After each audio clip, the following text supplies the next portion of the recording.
Okay, आज का topic है डिटेल टारगेटिंग।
अच्छा, सबसे पहला डेमोग्राफिक, इंटरेस्ट और बिहेवियर। डिटेल टारगेटिंग के अंदर ये तीन ऑप्शन है। डेमोग्राफिक सबसे पहले क्या होता है, जैसे कि भी आप लोग को पता है डेमोग्राफिक का मतलब क्या होता है। डेमोग्राफिक मतलब किसी पर्सन का बैकग्राउंड या किसी पर्सन का पूरा कंप्लीट उसका डेमोग्राफिक। तो इसका मतलब डेमोग्राफिक हो जाता है जैसे एज होगी, या आपकी नजर में मतलब डेमोग्राफिक है, हम सब इसी को मानते हुए हैं। लेकिन मेटा के एल्गोरिथम के हिसाब से डेमोग्राफिक वो डिफरेंट है, जो इसी में आती है। तो आप देखिए, मेटा सबसे पहले डेमोग्राफिक कैसे कंसीडर करता है एक एक पर्सन का। मेटा के पास बहुत डेटा है, जितना डेटा मेटा के पास है ना उतना डेटा किसी के पास नहीं, इवन गूगल के पास भी नहीं। लेकिन दोनों के डेटा में थोड़ा क्वालिटी अलग अलग है। मेटा के पास जो डेटा उसकी क्वालिटी अलग है, गूगल के पास जो डेटा उसकी क्वालिटी अलग है। अभी डेमोग्राफिक के अंदर सबसे पहला पर्सन का क्या होता है, सबसे पहला उसका नाम आता है, दूसरा उसका एज आता है, तीसरा उसका जेंडर आता है, फोर्थ उसका डीओबी आता है, फिफ्थ उसकी लोकेशन आती है, सिक्स उसका एजुकेशन आता है, सेवेंथ उसका रिलेशनशिप आता है, एट उसका जॉब स्टेटस आता है, नाइन्थ उसका करंट लोकेशन आता है, टेंथ उसका नेटिव लोकेशन आता है, 11th 12th 13 14। अब ये सब पूछता है कि टोटल पेरेंट्स, या आपके सिस्टर कितने हैं, या आपके ब्रदर कितने हैं, या ईटीसी बहुत सारे हिसाब से क्वेश्चन करता है। तो इसका मतलब होता है एग्जांपल, आप जब फेसबुक के ऊपर अकाउंट बनाते हो, तो अकाउंट बनाने के टाइम पे आप जो भी इसे डिटेल देते हो ना, उस सारी डिटेल को Meta as a demographic consider करता है। इससे मेटा को पता चलता है कि आपका कंप्लीट प्रोफाइल क्या है।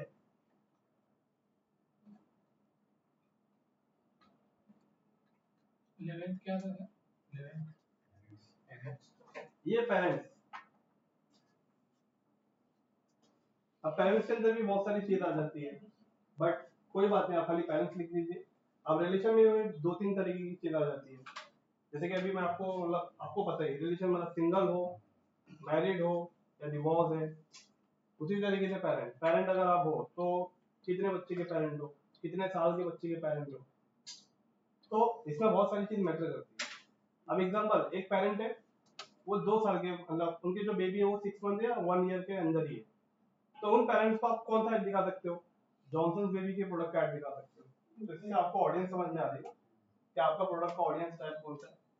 अब एग्जांपल, ऑडियंस के पेरेंट्स अगर थोड़ा सा 3 साल 4 साल के, तो उनको कोई नर्सरी स्कूल के आप ऐड दिखा सकते हो, एडमिशन लेने वाला पार्ट है ना। तो समझ में आ रहा है ना आपको, तो उनके डेमोग्राफिक से आपको पता चलेगा कि आपका क्लाइंट कौन है। तो यहाँ पे इनके कुछ डेमोग्राफिक कुछ इस तरीके से, बट आपको इसके अंदर दो डेमोग्राफिक बहुत अच्छे से याद रखना है। वो आपका मेन है जॉब। इसके अंदर जो मेन डेमोग्राफिक आपको जो देखना है वो जॉब। तो मेटा सबसे पहले जॉब देखता है। अब जॉब के अंदर कई तरह के जॉब होते हैं जिसके अंदर हम लोग एनालाइज करने वाले। तो मैं इसके लिए इस सेक्शन को ना मैं आगे आपको सेपरेट दिखा दूं।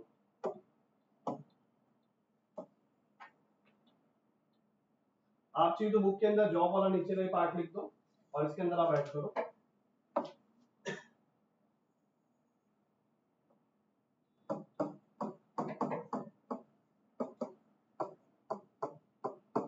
एक प्राइवेट बेस पे और एक गवर्नमेंट बेस पे।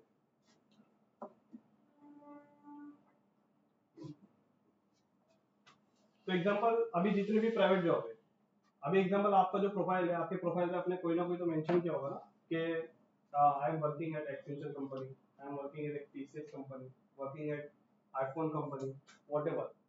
इससे पता चलता है कि आप किस कंपनी में काम कर रहे हो। मेटा उससे अंदाजा लगाते हैं कि आप इस कंपनी में अगर काम कर रहे हो तो आपकी सैलरी मिनिमम कितनी हो सकती है। ओके, अगर आपने वहाँ पे मेंशन किया कि आप गवर्नमेंट जॉब कर रहे हो, तो गवर्नमेंट जॉब में आप कौन से गवर्नमेंट सेक्टर में कर रहे हो? इंडियन रेलवे, नेवी में, और उसके बाद में आर्मी में कर रहे हो, या व्हाटएवर जो भी सर्विस है।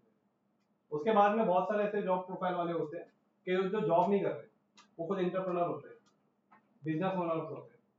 अभी अमन गुप्ता की प्रोफाइल पे जाओगे तो वहाँ पे क्या देखने मिलेगा? एंटरप्रेन्योर। उसके अलावा कोई ऐसे बिजनेस फाउंडर के आप पेज पे जा रहे हो तो वहाँ पे क्या देखने मिलेगा? वहाँ लिखा होगा उसका जॉब टाइटल में कि वो as a founder of XYZ company. तो वो बता रहे हैं मेटा को कि मेटा मैं इस कंपनी का फाउंडर हूँ। तो बहुत सारे लोगों ने अपने प्रोफाइल के अंदर मेंशन किया है कि वो कौन से जॉब पोजीशन पे काम कर रहे हैं, प्राइवेट या गवर्नमेंट, और उसके अंदर भी वो क्या है, वो एंटरप्रेन्योर या बिजनेस है। तो प्राइवेट के अंदर एग्जांपल सबसे पहले यहाँ पे कितने लोग बैंक में जॉब कर रहे हैं, कितने लोग मतलब एग्जांपल एज अ एम्प्लॉई है, कितने लोग मतलब एग्जांपल यहाँ पे कंपनीज के नाम आ जाएंगे, जैसे कौन से कंपनी, जैसे टाटा में जो काम कर रहे हैं, एग्जांपल जो टीसीएस मतलब एक्सेंचर में काम कर रहा है, जो कैपजेमिनी में काम कर रहा है।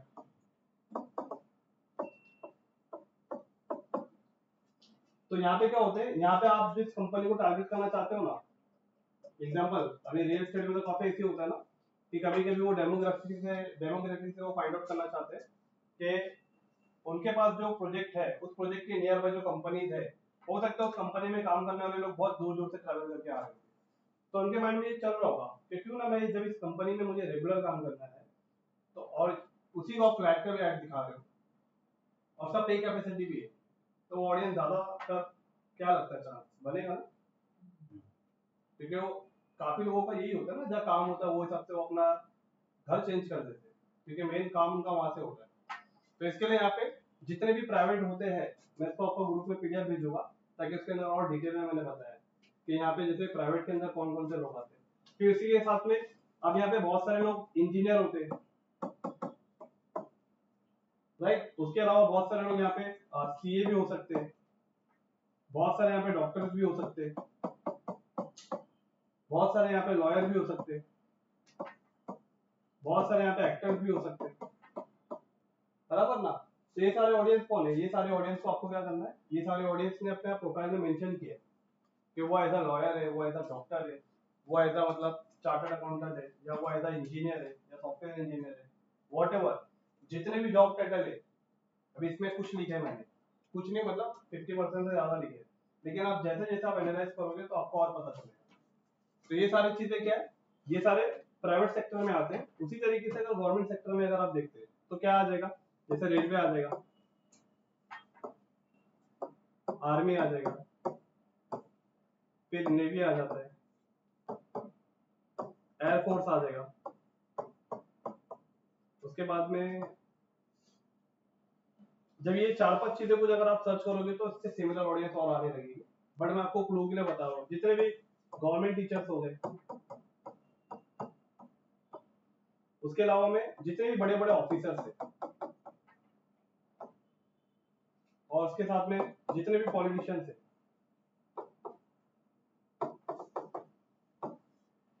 तो ये सब आपको बहुत देखने मिलेंगे कि उन्होंने अपने प्रोफाइल में ये सब मेंशन किया।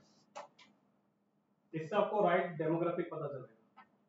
अभी मैं आपको लिखा रहा हूँ, अभी आप लिख रहे हो लेकिन लॉजिक समझ में नहीं आ रहा है, बट इतना समझ में आ रहा है कि हाँ कोई कोई लोग ये प्रोफाइल अपने सब ये ज्यादातर मेंशन करते हैं। लेकिन इसी अभी भी अगर इंस्टाग्राम का अकाउंट बनाना है तो मेटा अपना फेसबुक अकाउंट कंपलसरी रहता है नहीं, तो फिर आप कैसे डालेंगे उसमें? मेटा में अपना इंस्टाग्राम में भी ऐसा ऑप्शन पूछता है। इंस्टाग्राम पे आप जब प्रोफेशनल अकाउंट जब बना रहे थे, आप प्रोफेशनल अकाउंट ना या personal account? Personal account. Personal account के अंदर आपसे ज्यादा कुछ सवाल नहीं करता है। तो फिर अभी तो मतलब तो फिर उसको ये सब डिटेल कैसे मिलेगा? अभी वाले जो अकाउंट बनाएंगे देखिए कहीं ना कहीं ऐसा होता है, जैसे अभी आप कहीं कोई प्लेटफॉर्म पे अकाउंट बनाने जा रहे हो तो वहाँ पे 4-5 कंपलसरी होते हैं। कंपलसरी मतलब रिकमेंडेड कि आप अकाउंट किससे बनाना चाहते हो, फेसबुक से, गूगल से, पिंटरेस्ट से, लिंक्डइन से, व्हाटएवर। उसी तरीके से जब अगर आप मनीष जी अगर आप अपना अकाउंट बना रहे हो तो मेटा का टेक्नोलॉजी देखिए, आप इंस्टाग्राम अकाउंट बना रहे हो, फेसबुक से नहीं बनाया आपने, उसको फेसबुक से कनेक्ट नहीं किया, लेकिन कहीं ना कहीं अगर आप इंस्टाग्राम पे अकाउंट बना रहे हो तो आप अपनी फोटो डाल दो। अब आपकी फोटो डाल दो ना, ठीक है, प्रोफाइल में नहीं डाला लेकिन कभी ना कभी तो डाला, तो मेटा को समझ में आ जाता है कि ये मनीष सुनेजा वही है जिसका वो फेसबुक पे अकाउंट है ना, मनीष सुनेजा। फेस को मैच करेगा, डिटेल को मैच करेगा, मोबाइल नंबर को मैच करेगा, उसका टेक्नोलॉजी फटाक से आपको कैच कर देगा कि वो आप ही हो। और उसी से वो सब जो फेक अकाउंट है वो भी कैच कर लेते बराबर, वो सब डाउट आपका बिहेवियर में क्लियर होने वाला है। ये बिहेवियर के अंदर कुछ ऐसी चीजें आज आपको पता चलेगी जिसके बारे में आइडिया नहीं था, हो सकता है जब किसी को आइडिया होगा। क्योंकि मैंने बहुत पहले फेसबुक अकाउंट बनाया था तो गाइस जैसे पूछता है इतना नहीं पता इसमें से बहुत सारे लोग इतनी सारी डिटेल, बहुत 50% लोग ये डिटेल दे पाते हैं और कुछ लोग तो मिक्स छोड़ देते हैं, हर कोई नहीं दे पाता जी। इंजीनियर डॉक्टर वगैरह तो सिलेक्ट मतलब कर सकते हैं, लेकिन ये टाटा एसेंचर ऐसी कंपनी के भी नाम आते हैं। हाँ हाँ आते हैं, आप उस कंपनी में जो काम कर रहे हैं उनको ऐड दिखाना चाहते हो, उनको सेलेक्ट, तो ये सारे ऑप्शन इसके अंदर अवेलेबल है। तो डेमोग्राफिक मतलब होता है कंप्लीटली ये चीजें आपसे जुड़ी होती है कि आपके पास क्या क्या है, आपने क्या क्या अभी तक किया है, तो ये सारी चीजें जो आपके लाइफ स्टाइल से जुड़ी है, आपके पास जो चीज है वही आप मेटा के डेमोग्राफिक में आप डालते हो। अब बात करते हैं इंटरेस्ट की। इंटरेस्ट क्या होता है?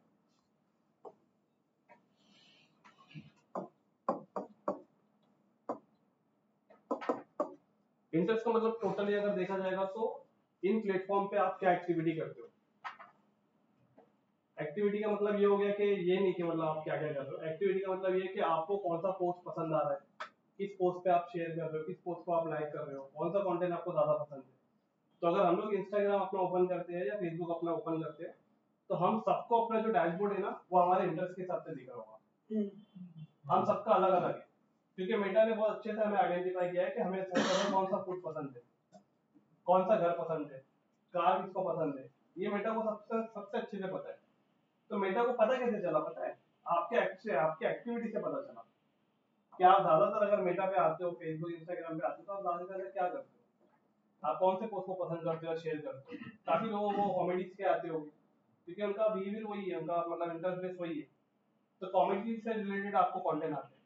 तो इसका मतलब ये हो जाता है, इंटरेस्ट का मतलब ये हो जाता है कि आप क्या क्या कंटेंट आप लाइक कर रहे हो, क्या कंटेंट आप शेयर कर रहे हो। इससे क्या होता है, इससे मेटा को पता चलता है कि आपका इंटरेस्ट बेसिकली किसके अंदर है। तो ये तरीके की अगर आप कोई भी एक्टिविटी करते हो तो इससे मेटा को आपका इंटरेस्ट पता चलता है और इस इंटरेस्ट के बेस पे काफी लोग मार्केट में ऐड चलाते हैं। कॉस्मेटिक का कोई प्रोडक्ट आ गया, लोग उस पर क्लिक किए या तो लाइक किए, तो मेटा को समझ में आता है कि अच्छा इनको कॉस्मेटिक का प्रोडक्ट पसंद है, तो आपको कॉस्मेटिक से रिलेटेड अब आपको ऐड दिखाना स्टार्ट करेगा और डैशबोर्ड भी उसी से रिलेटेड आपको दिखाना स्टार्ट करेगा। तो ये किसके अंदर है, ये इंटरेस्ट के अंदर आता है। तो इसके अंदर तीन ही फैक्टर है, आपकी जो एक्टिविटी है उसके बेस पे और बिहेवियर जो कि बहुत इंपॉर्टेंट है।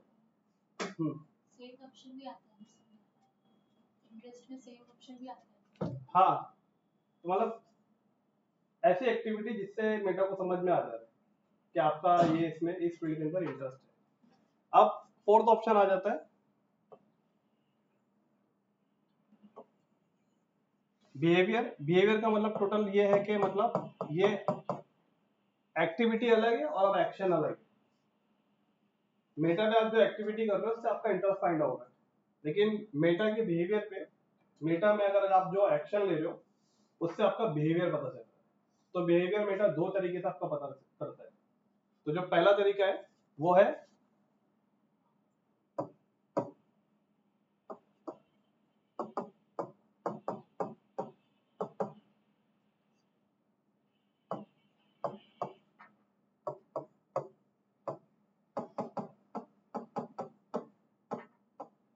एक है वेबसाइट विजिट और दूसरा है मोबाइल परमिशन। अब मोबाइल परमिशन के अंदर सबसे पहले हम लोग और वेबसाइट विजिट के अंदर दोनों के अंदर कुछ पॉइंट है कि यहाँ पे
अब बिहेवियर वाले पार्ट को समझते हैं। तो बिहेवियर पार्ट में दो पार्ट है, एक वेबसाइट विजिट और एक मोबाइल परमिशन। तो देखो, आप लोगों ने कभी ऐसा देखा होगा कि मैं पहले आपको मोबाइल परमिशन की बात बताता हूँ। आपने मोबाइल के अंदर मान के चलिए कुछ फोटो खींची, एग्जाम्पल, आपने ना डेमोग्राफिक में अपना अपडेट नहीं किया, रिलेशनशिप आपने अपडेट नहीं किया कि आपकी शादी हुई, लेकिन आपकी शादी का फोटो आपके दोस्तों ने खींचा था, उन्होंने मेटा पे अपलोड किया, या आपके मोबाइल में बहुत सारे शादी के फोटो है लेकिन आपने अपलोड नहीं किया, लेकिन मेटा ने आपको पकड़ लिया कि आपकी शादी हो चुकी है और कितनी तारीख को होगी उससे वो भी पता चल गया। सिर्फ किसके बेस पे? क्योंकि देखो मोबाइल, फेसबुक सबके मोबाइल में, आप जब नया मोबाइल लेते हो तभी भी बाय डिफॉल्ट फेसबुक का एप्लीकेशन रहता है, और बाय डिफॉल्ट फेसबुक के एप्लीकेशन पे आप जब पहली ईमेल आईडी बनाते हो गूगल की, उसके बाद में आपको कुछ परमिशन एलोकेट करने के लिए आपको ऑप्शन आता है, और जाहिर सी बात है 99% लोगों की फेसबुक की परमिशन दी हुई है। तो अगर आपने कोई मोबाइल में फोटो लिया है, आपकी शादी हो गई लेकिन आपने मेटा में अपडेट नहीं किया, लेकिन मेटा को पता चल गया, कैसे? क्योंकि जो फोटो थी ना, मेटा ने देख लिया कि यही फोटो प्रोफाइल पिक्चर में मेरे पास है और यही फोटो मनीष है, और मनीष इसी मोबाइल से फेसबुक को इस्तेमाल करते हैं, तो उन्हें पता चल गया कि आपकी इसी तारीख को शादी हो गई, तो वो आपको रिलेशनशिप में ऐसा मार्क कर देगा मैरिड। कितनी तारीख को? डेट भी, हाँ बाय डिफॉल्ट। आपके प्रोफाइल में अपडेट नहीं होगा, मेटा के डेटा में अपडेट हो जाएगा कि आपकी इतनी तारीख को शादी हो चुकी है। हम लोग ट्रैक करते हैं अपना जो भी है सब पूरा प्राइवेसी अभी मैं और आगे बता रहा हूँ, इसके लिए मैंने बोला ये बिहेवियर आपको बहुत अच्छा लगेगा, ये इंटरेस्टिंग पार्ट है। तो अगर आपने एग्जांपल, आपने एक बाइक की फोटो खींची है, तो अब आपको बाइक के ऐड दिखने स्टार्ट हो जाएंगे। अच्छा क्यों? क्योंकि मेटा ने आपके, मेटा का जो एल्गोरिथम है वो आपके गैलरी को आके हर बार चेक करता है। इससे क्या हो रहा है पता है? इस परमिशन से ये हो रहा है कि मेटा अपनी मार्केटिंग को अच्छे से इनहांस कर पा रहा है, कि राइट कस्टमर तक पहुंच पा रहे हैं। अगर आपने मोबाइल फोन का फोटो खींचा है या आपने कोई पर्स का फोटो खींचा है, तो मेटा का एल्गोरिथम आपकी गैलरी को रीड करेगा और आने वाले टाइम पे 24 घंटे के अंदर आपको पर्स से रिलेटेड ऐड दिखेगा, जो गाड़ी का फोटो आपने खींचा उससे रिलेटेड ऐड दिखेगा। मेटा को लगेगा आपको इसमें बहुत इंटरेस्ट मेटा को यही लग रहा है ना कि आपको प्रोडक्ट चाहिए, तभी तो आपकी गैलरी में ही है। अच्छा, अब सेकंड बात, आप फोन पे बात कर रहे हो ना, यार मुझे वो आईफोन 17 का रिव्यू देखना है, कैसा है, मुझे वो लेना है, खाली बात करो 24 घंटे के अंदर उसका ऐड दिखना स्टार्ट हो जाएगा। क्यों? क्योंकि मेटा के एल्गोरिथम ने आपकी कॉल की रिकॉर्डिंग सुनी। ये चीज तो बहुत होती है, मेरे साथ बहुत होती है। मैं किसी से बात करती हूँ, मुझे ये प्रोडक्ट चाहिए है, वो चीज मुझे ऐड में दिखती है। फिर एक बार तो मेरे साथ क्या हुआ कि मैंने अपने अमेजोन में कुछ सर्च करके ऐड टू कार्ट किया, वो नेक्स्ट डे मेरे हस्बैंड के उस पर भी दिखा रहा था, जो ऐड आते हैं ना अमेजोन फ्लिपकार्ट के आपके फेसबुक पर, वो उसमें भी दिखा रहा था सेम प्रोडक्ट्स। अच्छा, तो सारे का बात जाके समझ में आ गया कि वो ऐसे इतना ज्यादा ट्रैक करता है, हम किसी से बात करते हैं कॉल पर या मीटिंग पर, तो वो उसको ट्रैक करके अपने को दिखने लगता है उधर। ये लीगल है क्या?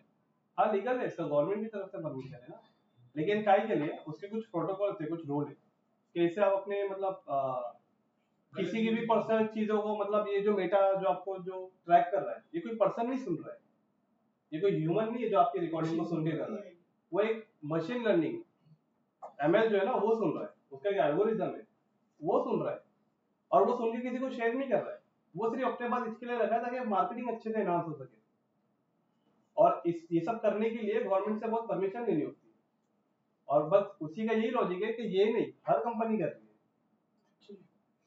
राइट? तो इससे क्या हो रहा है, मार्केटिंग अच्छी हो रही है, मार्केटिंग इनहांस हो रही है। अब दूसरी बात, चलो गैलरी आपको समझ में आ गया, कॉल का रिकॉर्डिंग समझ में आ गया, गैलरी से बहुत कुछ पता चल सकता है उसे, आप समझ रहे हो मेरी बात? खाली आप गाड़ी ले रहे हो ये नहीं, आपकी शादी हो गई ये नहीं, आप कितने बच्चे के पेरेंट हो उन्हें ये भी पता है, कितने साल के उन्हें ये भी पता है। एग्जाम्पल एक्यूरेट भी मालूम पड़ता है, एकदम एक्यूरेट, 90% एक्यूरेट, 10% गलती हो सकती है। एग्जाम्पल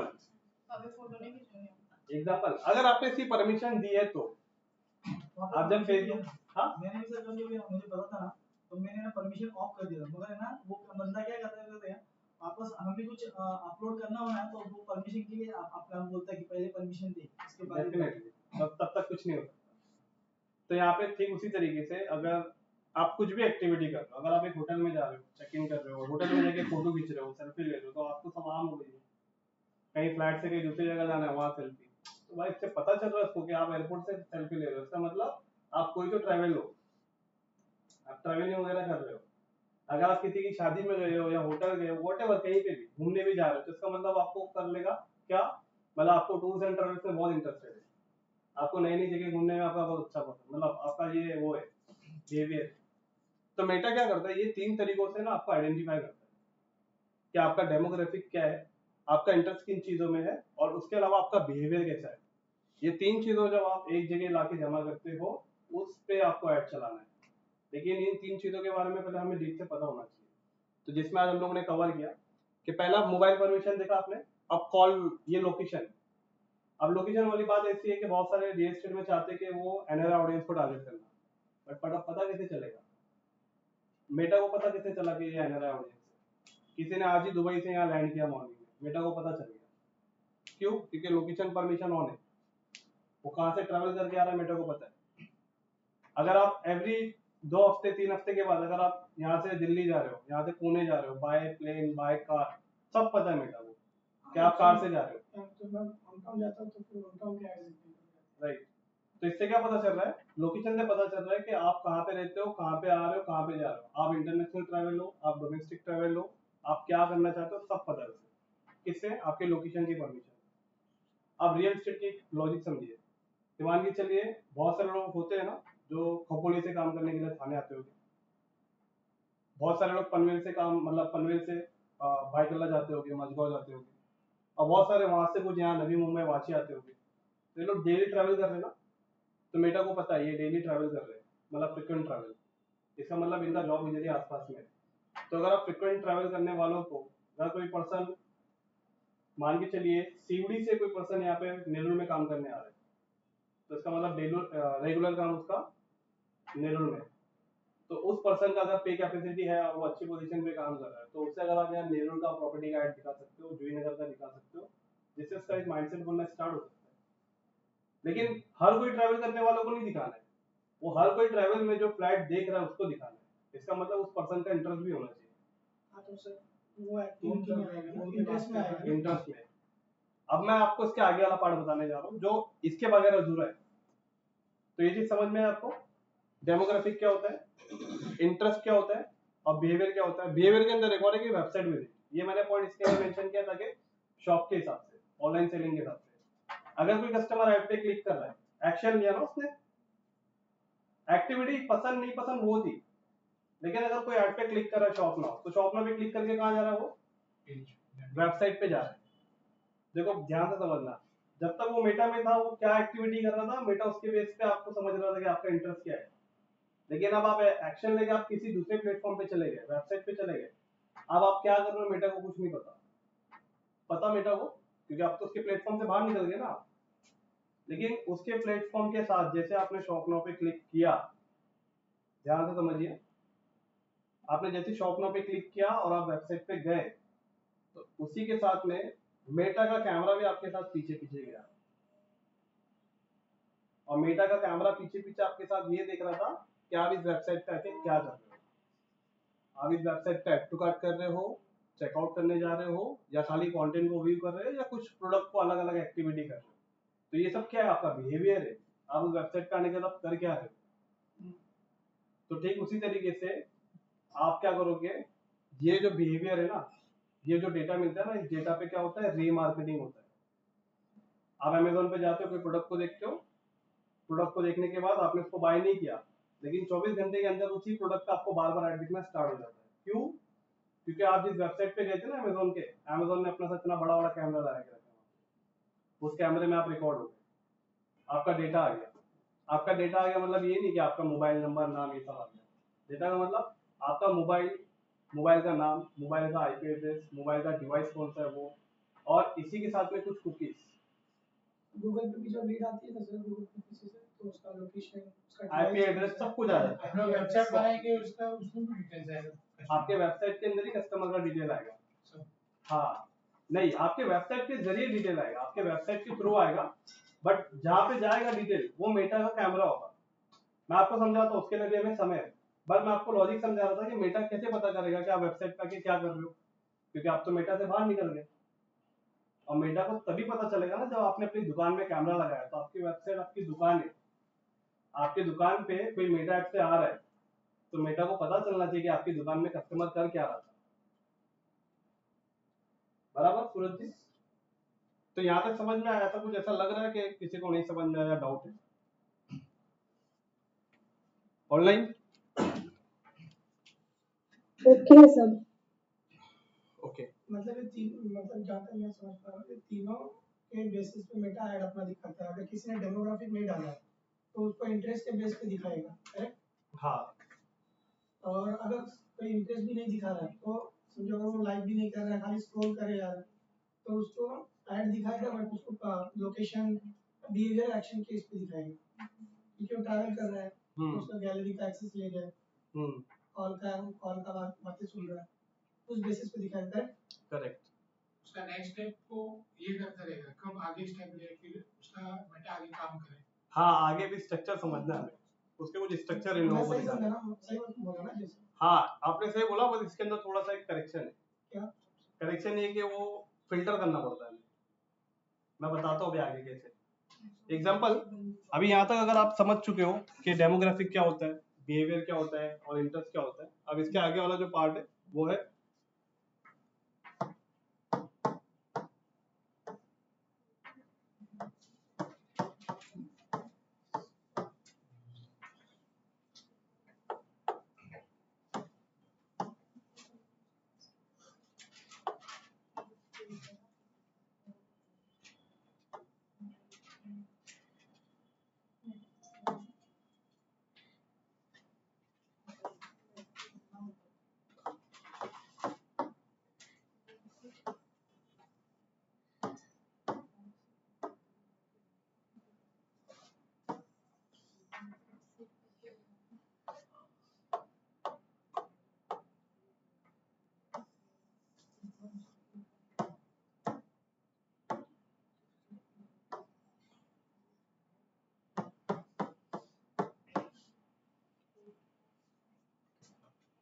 सबसे पहले तीन टाइप के ऑडियंस होते हैं। एक ऑडियंस होता है जिसे कहते हैं कोल्ड।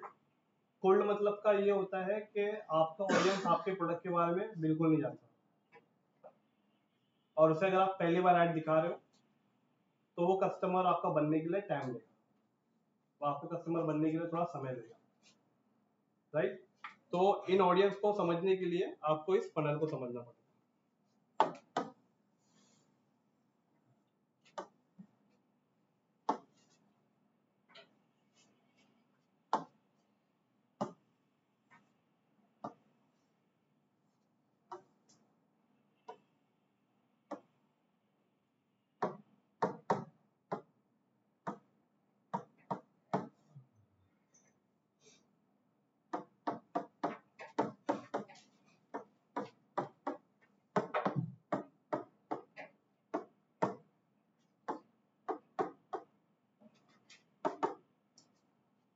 तो इस तीन टाइप के ऑडियंस को समझने के लिए आपको फनल को भी साथ में समझना पड़ेगा। अगर आप ये तीन चीजों को समझ जाते हो, तीन टाइप के ऑडियंस को और फनल को समझ जाते हो, तो मार्केटिंग लॉजिक आज आपका डे वन से बहुत अच्छा क्लियर हो जाएगा। तो सबसे पहला ऑडियंस जो होता है कोल्ड ऑडियंस, मतलब मान के चलिए आप रियल एस्टेट के लिए ऐड चला रहे हो, राइट? और आपका ऐड मतलब के रहेजा का है, तो रहेजा को तो बहुत सारे लोग नाम से जानते हैं, बहुत सारे लोग नहीं जानते।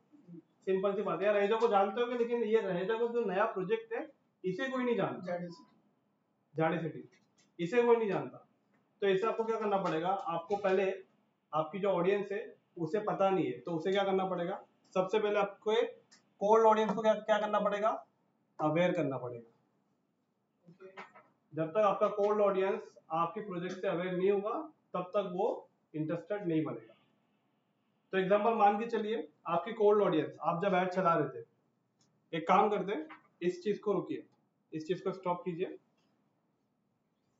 ये वाला पार्ट समझा ना आपको? हाँ। इसमें कोई डाउट किसी को? नहीं ना? अब मान के चलिए आप इन्हें एक ऐड सेटअप करने जा रहे हैं, मान के चलिए, और आपका जो ऐड है ना, मान के चलते हैं उसका जो टिकट साइज है ना 1.5 CR, ये ऐड हमारा टिकट साइज है कि हमारा 1.5 CR का हमारा प्रोडक्ट है। इस प्रोडक्ट के लिए आप डेमोग्राफिक क्या लोगे?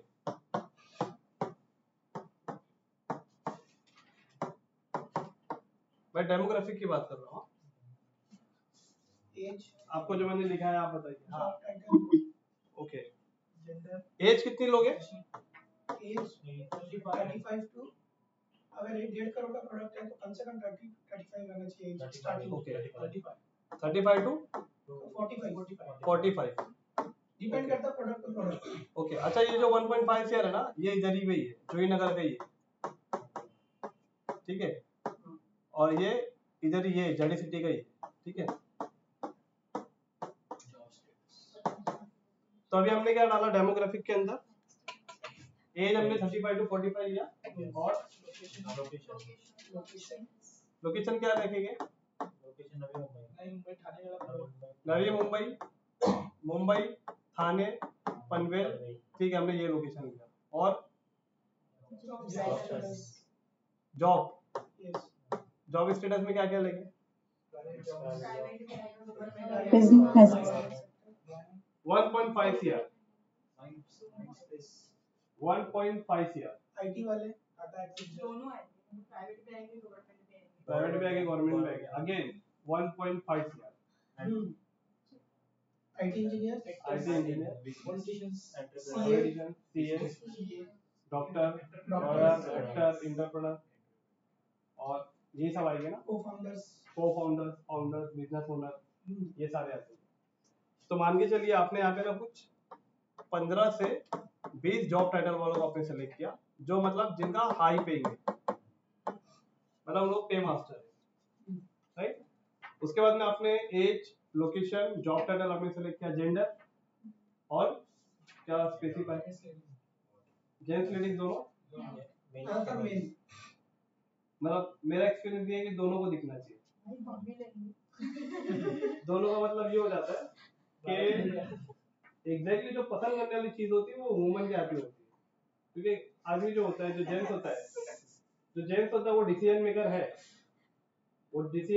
लेकिन ज्यादातर क्या होता है ना, वो डिसीजन अपनी फैमिली के हिसाब से लेता है, वाइफ, मम्मी, बहन अगर है तो उनके हिसाब से। क्यों पता है क्या? क्योंकि जो एक जेंट्स है वो तो दिन भर वो ड्यूटी पे है, उनको रहना है, तो वो अपने हिसाब से वो देखते हैं कि उनका कनेक्टिविटी सब सही तो है, स्कूल करीब में है, मार्केट सब सही है, नजदीक है, वैसा माहौल इन्वायरमेंट मिल रहा है, तो वो कैसा ना, वुमेन्स को भी ऐड दिखना चाहिए, क्योंकि हस्बैंड दिन भर काम कर रहे हैं, अपने डैडी काम कर रहे हैं, तो एटलीस्ट दिन भर का जो टाइम मिलता है उसमें वाइफ तो रिसर्च कर सकती है कौन सा प्रोजेक्ट है इस लोकेशन में, तो इस कंडीशन में दोनों ही लोगों को ऐड दिखना चाहिए, है ना। तो क्या होगा यहाँ पे जेंडर के हम लोग और लग देंगे।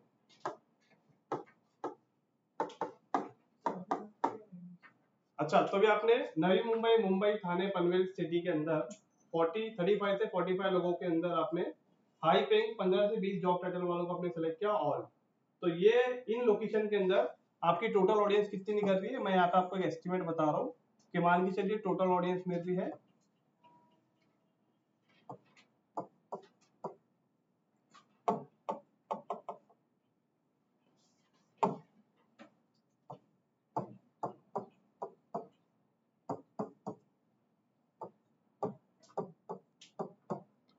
36 lakhs to 42 lakhs। आपको मेरा ये पूरा रीच है। इतनी ऑडियंस है इस लोकेशन में, ये एज में, ये लोकेशन में, इस जॉब टाइटल में, ऑल जेंडर में, इतने लोग हैं जो डेमोग्राफिक मैच हो रहा है आपका। जब आप मेटा पे ऐड ऑन करने जाओगे, जब आप सेलेक्ट करोगे तो ये ऑडियंस है। इस ऑडियंस के अंदर कितने लोग अब उस फ्लैट को पसंद कर रहे हैं, या उसको नहीं, ओवरऑल कितने लोग ऐसे हैं जो प्रॉपर्टी को पसंद कर रहे हैं। इसके लिए आपको क्या करना पड़ेगा, इस ऑडियंस के अंदर करना पड़ेगा फिल्टर। क्या करना पड़ेगा? अब 36 से 42 लाख से अभी क्या सबको प्रॉपर्टी पसंद है क्या? नहीं ना।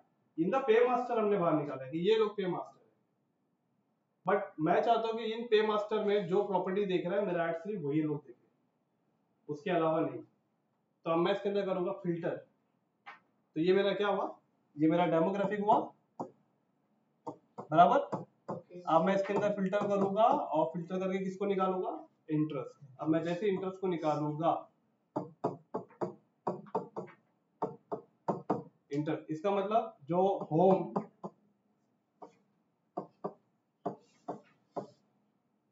या फिर इसके बाद में अगर मैं लिख देता हूं प्रॉपर्टी फाइंडर, ये सब कीवर्ड है हाँ। या फिर मैं लिख देता हूँ 99 एकड़, मतलब जितने लोग, बहुत सारे लोगों को 99 एकड़ के बारे में पता है तो वो वेबसाइट पे चले जाते हैं। या नो ब्रोकर,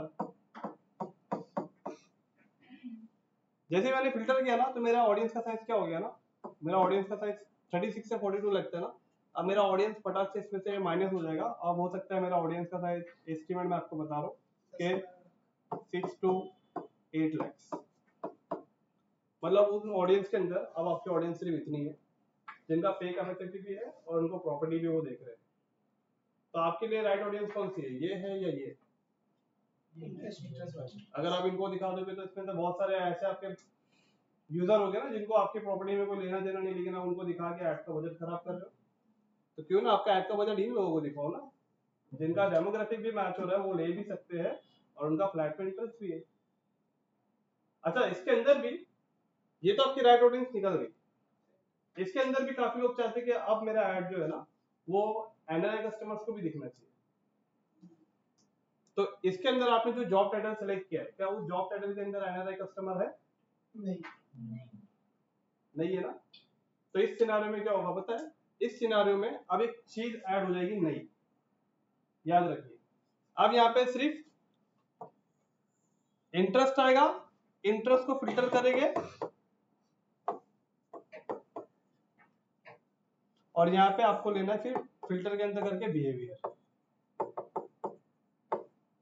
एक काम करो, ये वाला पार्ट मैं आपको इधर ही में समझा देता हूँ। आपने फिल्टर किया ना, 36 लाख को फिल्टर किया तो यहाँ से आपसे 6 से 8 लाख निकले। अब इसके अंदर आप क्या कर रहे हो, इसके अंदर भी फिल्टर कर रहे हो, इसके अंदर क्या कर रहे हो आप, बिहेवियर। अब ये जॉब टाइटल वाले जितने भी है, तो हो सकता है इनमें से काफी लोगों का बिहेवियर ये होगा ना कि वो फ्रीक्वेंट ट्रैवल करते होंगे इंटरनेशनल जॉब टाइटल के साथ साथ, है पॉसिबल है, होता ही है। तो आपने यहाँ पे क्या किया, आपने यहाँ पे जैसे सिलेक्ट किया कि जो भी इंटरनेशनल ट्रैवल करते जा रहे हैं रैंडम, या जो भी मतलब डोमेस्टिक लेवल पे कर रहा है, शायद कंपनी के मीटिंग के हिसाब से कर रहा है, या फिर इनके अंदर जो भी बिजनेस ओनर्स है जो इंटरनेशनली मतलब वो विजिट कर रहे हैं या डोमेस्टिक लेवल पे वो साइड विजिट वगैरह करते आते जाते हैं, उन लोगों के बेस पे आपने जैसी ट्रैवल उनका आपने जैसे सेलेक्ट किया, तो ट्रैवल करने वाले ऑडियंस को जैसे आपने फिल्टर किया, अब आपकी ऑडियंस शायद हो सकता है कि 2 से 4 लाख की हो, क्योंकि अगर आपके इसमें बिजनेस ओनर है तो उनकी कोई ना कुछ बिजनेस मीटिंग से वो आते जाते होंगे। और डेफिनेटली ये जो मैं आपको सिनेरियो बता रहा हूँ, यही सिनेरियो आपके साथ होने वाला है आगे चलके। आप जब मैं आपको फिल्टर बताऊंगा ये कैसे कैसे करना है, जब प्रैक्टिकल हम स्टार्ट करेंगे तो आपको ये चीज समझ में आएगी। तो अभी आपके ऐड के ऑडियंस 2 ऑडियंस है, एक आप ऐड इन ऑडियंस पे चला सकते हो और एक आप ऐड इन ऑडियंस पे चला सकते हो। तो यहाँ से आपको जो मिलना है ऐड ग्रुप बना के तो इसके अंदर हमारे पास ये 2 टाइप के ऑडियंस निकली है। इन दोनों ऑडियंस को अगर आप ऐड दिखाओगे तो आपको रिस्पॉन्स अच्छा आएगा। और मार्केट में क्या होता है पता है, मार्केट में ज्यादातर है ना लोग इसी पे ऐड चला रहे हैं। और सेकेंड बात तो ये, फिल्टर करने का प्रोसेस काफी लोगों को तो पता ही नहीं है। वो क्या करते हैं, वो एक ही जगह इंटरेस्ट, डेमोग्राफिक, बिहेवियर सब एक ही जगह डाल देते हैं। तो एक बात बताइए, अगर मैं इसी के अंदर ही इंटरेस्ट ले लूं, बिहेवियर ले लूं, तो भी मेरा डेटा इतना ही रहने वाला है। आपको इसको फिल्टर करना है ना। मैंने अगर इसी में सब कुछ डाल दिया, एग्जांपल मतलब अंदर मेटा का एक डिजिटल टारगेटिंग के अंदर मेटा का एक डेमोग्राफ मतलब उसका एक एल्गोरिथम है, ठीक है, राइट वायर से आपको पहुंचना है तो आपको एक ही जगह इंटरेस्ट, बिहेवियर, डेमोग्राफिक नहीं डालना है। पहले में आपको डेमोग्राफिक डालना है, फिर नैरो करना है, नैरो करने के बाद नैरो में आपको डालना है इंटरेस्ट, इंटरेस्ट को नैरो करके फिर आपको अंदर डालना है बिहेवियर, तब जाके ये डेटा बाहर निकलेगा। अगर आपने एक ही कॉलम के अंदर सारा डेटा इधर ही डाल दिया तो भी आपका ऑडियंस का साइज यही रहने वाला है, एक भी नंबर ऊपर ना बढ़ेगा ना कम होगा, यही रहेगा। तो जब इस चीज को हम लोग जब प्रैक्टिकल करेंगे तो मैं आपको बताऊंगा, बराबर समझ में आ रहा है यहाँ तक? अनिकेत आगे बढ़े। तो अभी मुझे बताना यहाँ पे क्या है, कोल्ड क्या है, वार्म क्या है, हॉट क्या है। सर ये कोल्ड है, ये कोल्ड है सर, ये वार्म है। पहला वाला कोल्ड है, दूसरा वाला वार्म है और तीसरा वाला हॉट है। अभी आपको ऐसा लग रहा है कोई बात नहीं, लर्निंग फेज पे हमको थोड़ी पता है। सर हमें पता अभी तक नहीं। वॉर्म तक आए नहीं है अपने। तो अभी आप क्या करो पता है क्या, इसके लिए मैंने बोला कि आज मैं आपको पहले डेटा के बारे में अच्छे से समझाता हूँ। ये जो तीनों सिनारियो है ना, ये पूरा डेटा किसका है? ये पूरा मेटा का डेटा है। इसमें से कोई भी बंदा आपकी वेबसाइट पे अभी तक आया है? नहीं आया है। ये पूरा डेटा आपको मेटा ने दिया है कि भाई मेरे पास ये कस्टमर, ये डेमोग्राफिक है, ये इंटरेस्ट है, ये बिहेवियर है। ये पूरा डेटा कितना नहीं कर रहा है। लास्ट में अगर आप देखोगे तो चलो ठीक है, हम लोग मोटा मोटा इसको 3 लाख पकड़ते हैं। ये 3 लाख ऑडियंस का आप ऐड चलाओगे ना, यहाँ तक समझ में आ रहा है ना? ये 3 लाख ऑडियंस क्या पता है आपकी? ये ओल्ड ऑडियंस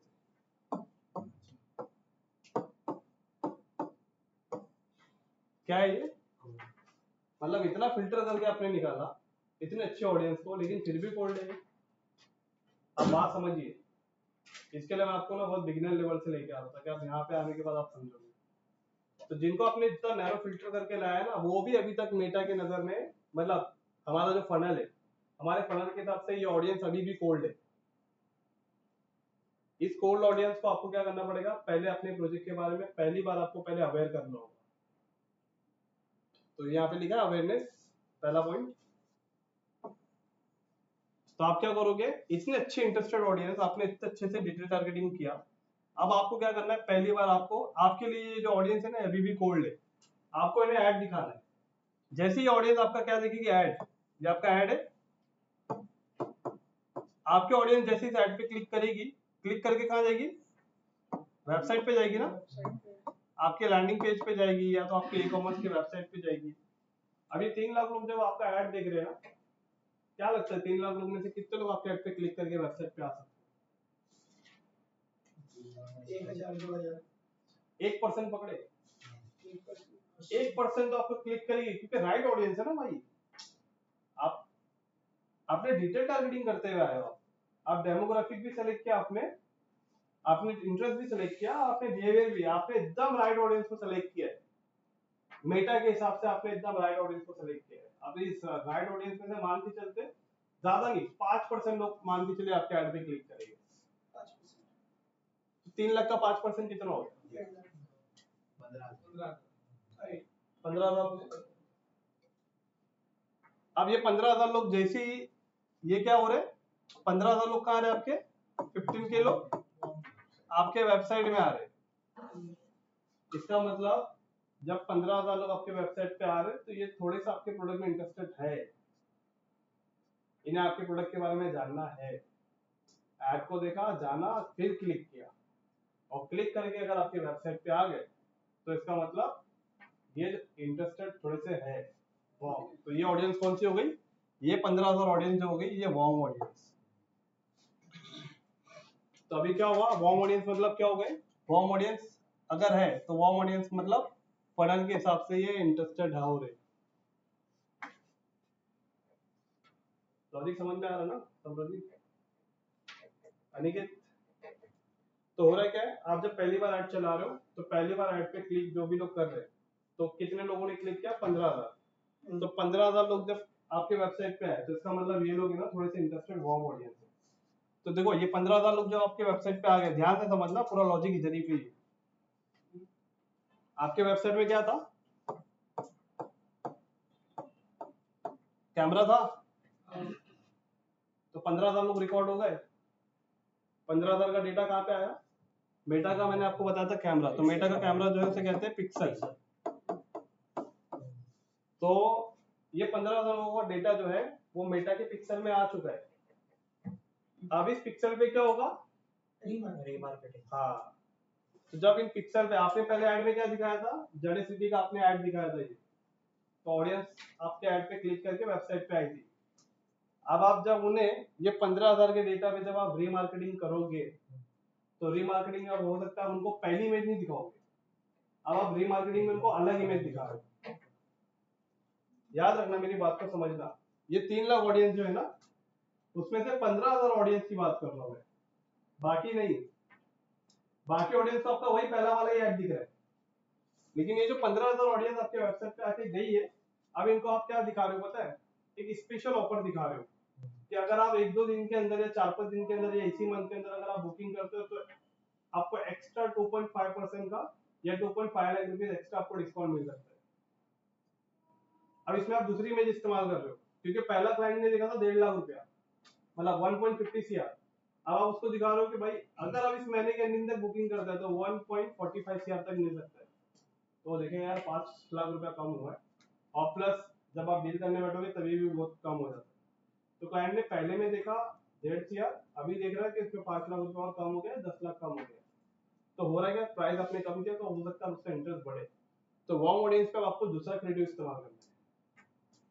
एग्जांपल, पहले वाले ऐड के अंदर आपने दिखाया कि सेरेमिक क्रीम क्या होती है, उससे लोग क्या हो रहे हैं, उससे फायदा क्या हो रहा है। अब दूसरे बार जब आपका जो ऐड देखने के बाद जब आपके वेबसाइट पे डेटा आ गया, अब डेटा आने के बाद आपने इस पे रीमार्केटिंग किया कि भाई by one get one free मिलेगा।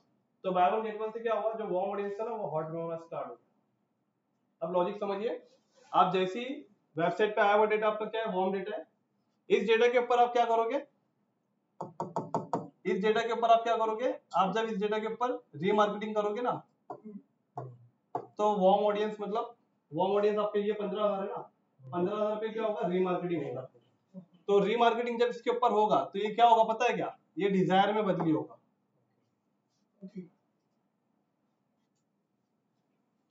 पहले आपका कस्टमर वेबसाइट पे आ चुका है, ध्यान से समझना। वेबसाइट पे आने के बाद अब आपका ऐड दिन में 4 बार 5 बार उसको दिखते जा रहा है।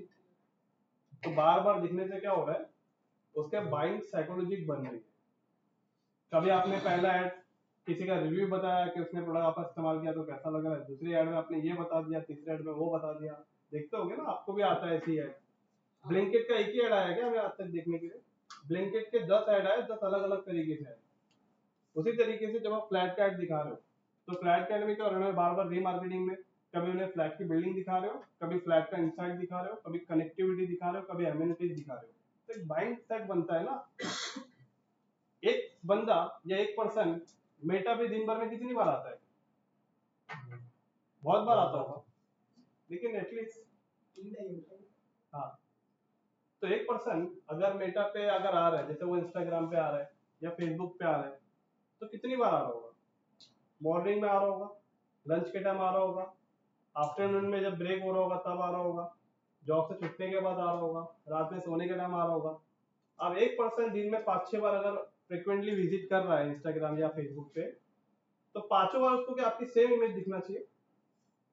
इमेज वही जो आपने ऐड में लगाया वही घूम फिर के वही दिखेगा, तो क्या होगा पता है, कस्टमर इंटरेस्ट नहीं रहेगा, बोर हो जाएगा वो।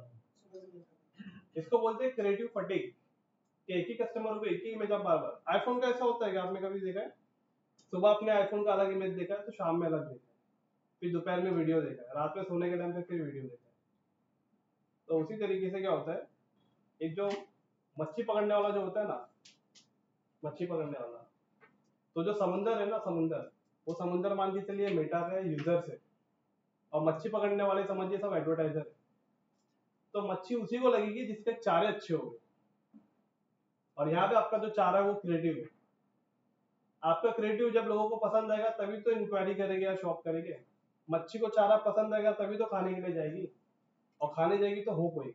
हुक का मतलब हो जाता है कि कस्टमर को आप ग्रैब कर रहे हो, उसकी इंक्वायरी या उसके परचेस कर रहे हो।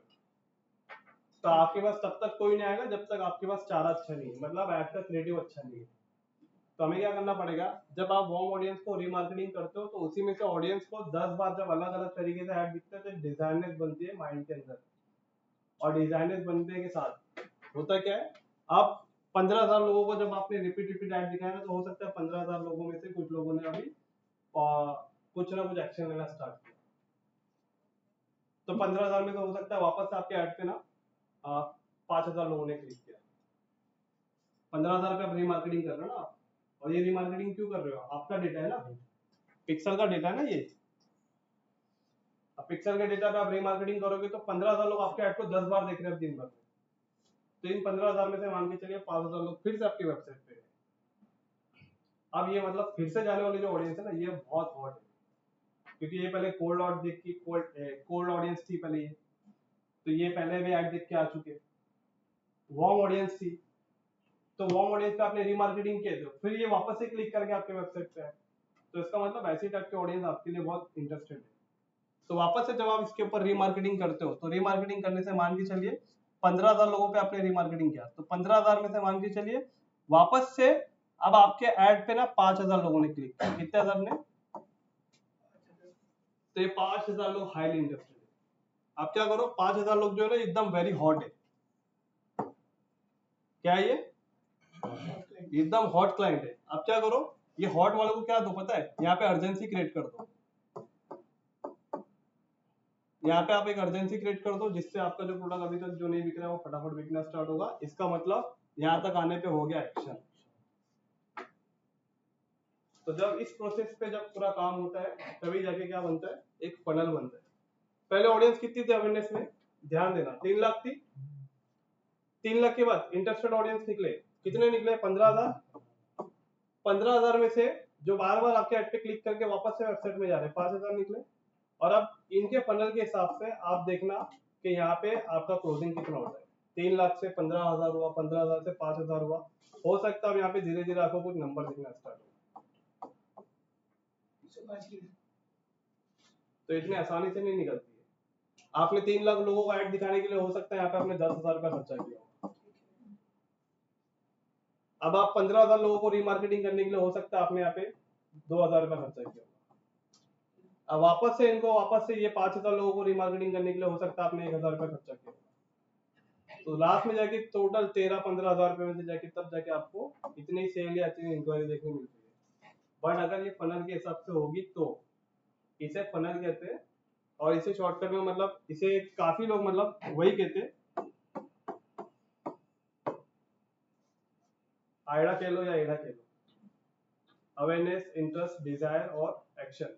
जब तक आप अपने ऑडियंस को पहले अवेयर नहीं करोगे, उनका इंटरेस्ट नहीं बढ़ाओगे और उनके अंदर डिजायरनेस नहीं बनाओगे, तब तक आपके ऑडियंस एक्शन नहीं लेगी।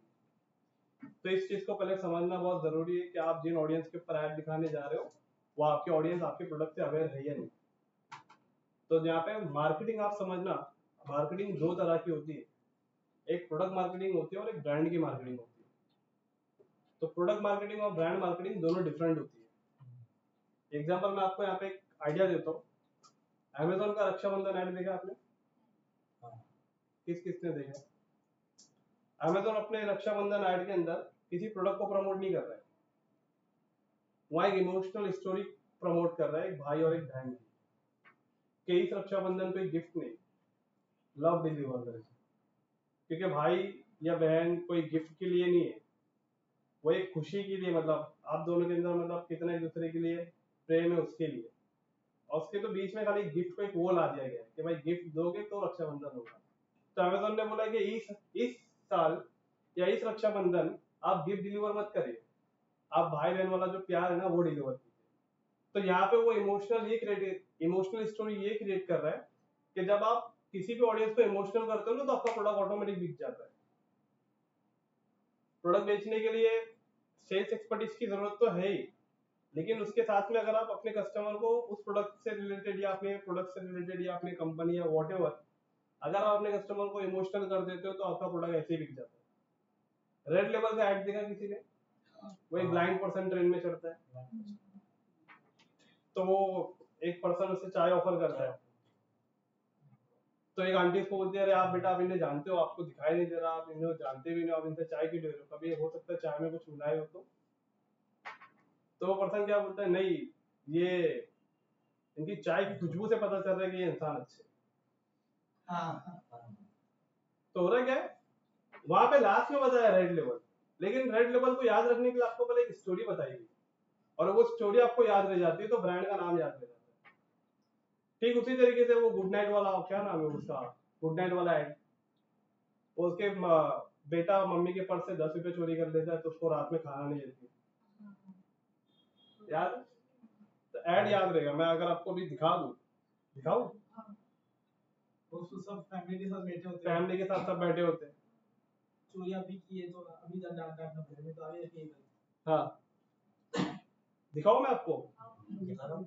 अच्छा वही मैं सोचा पहले मेजोरिटी क्या है, मेजोरिटी अगर है कि नहीं।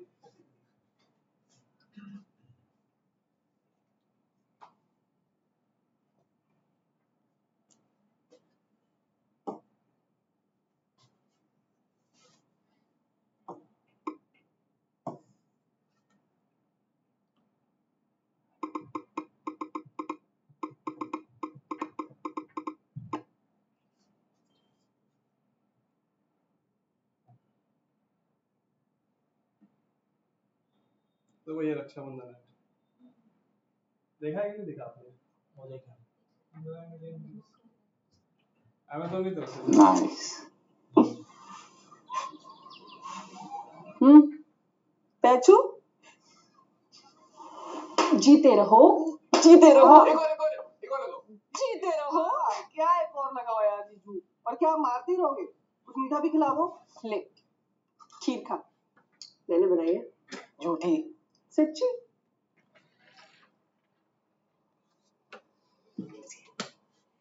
ये सच्ची में आपने बनाई है? सही है। अच्छा मुझे भी खिलाएगा? देख सुबह से भूखी बैठी हूँ मैं तेरे इंतजार में।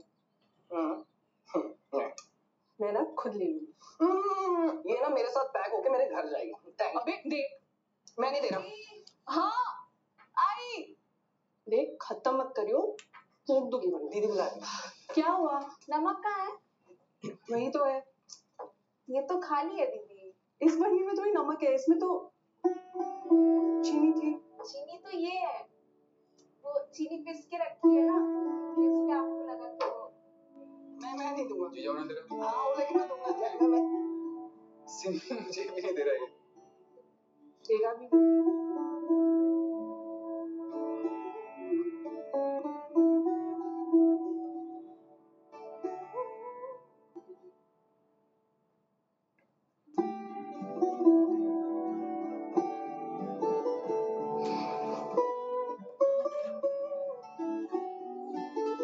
समझे?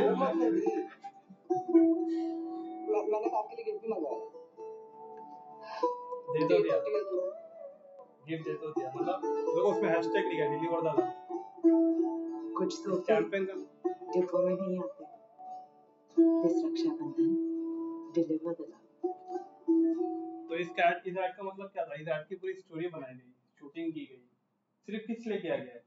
अमेज़न को प्रमोट करने के लिए, उसके ब्रांड की मार्केटिंग करने के लिए। अब ये वाला ऐड देखो, ये जो चीज मैं आपको बता रहा हूँ ना, ब्रांड मार्केटिंग, प्रोडक्ट मार्केटिंग नहीं।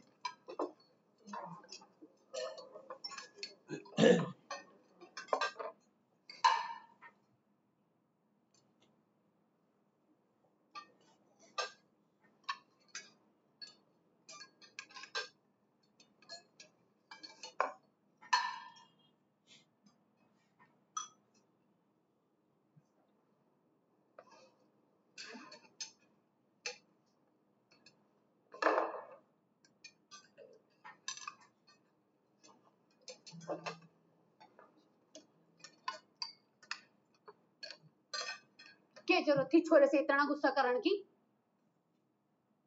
जरा सी बात तो थी।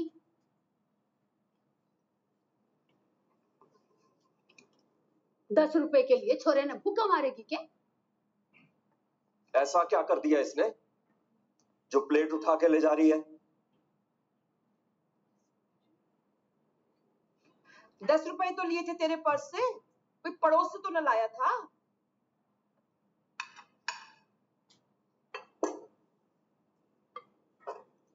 मेरे पैसे लिए थे इसने, तेरे बाप के नहीं।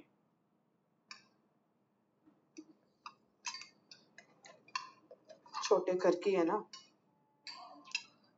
तेरी माँ ने कुछ तुझे सिखाया नहीं है? जान दे, ये तो तुझे खाना देगी ना, तू मेरी प्लेट से खा ले। तैं अपने खाने की चिंता कर।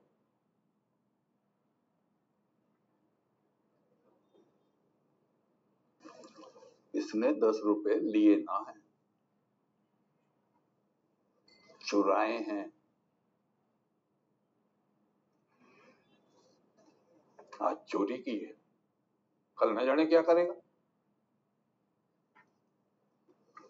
और अगर मैं इसकी माँ की जगह होता ना,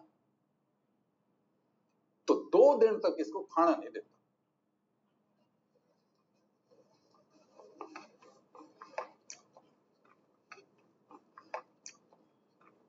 बहू,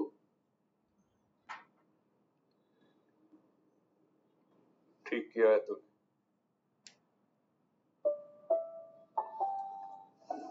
इस कैंपेन का नाम था इसका stand with tough moms.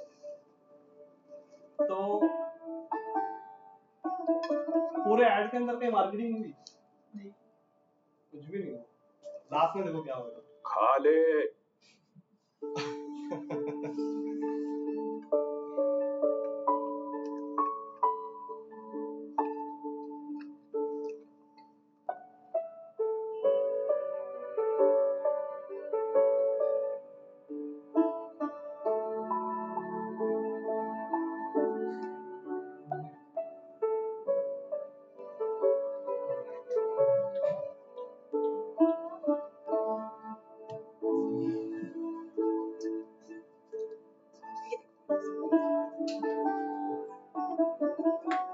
Stand by transfer on हो। तो अभी स्टोरी में तो क्या था, स्टोरी में कोई प्रोडक्ट की मार्केटिंग नहीं थी। तो इसके लिए मार्केटिंग दो टाइप की है। एक होता है ब्रांड मार्केटिंग। ब्रांड मार्केटिंग के लिए ऐसा इमोशनल किया जाता है।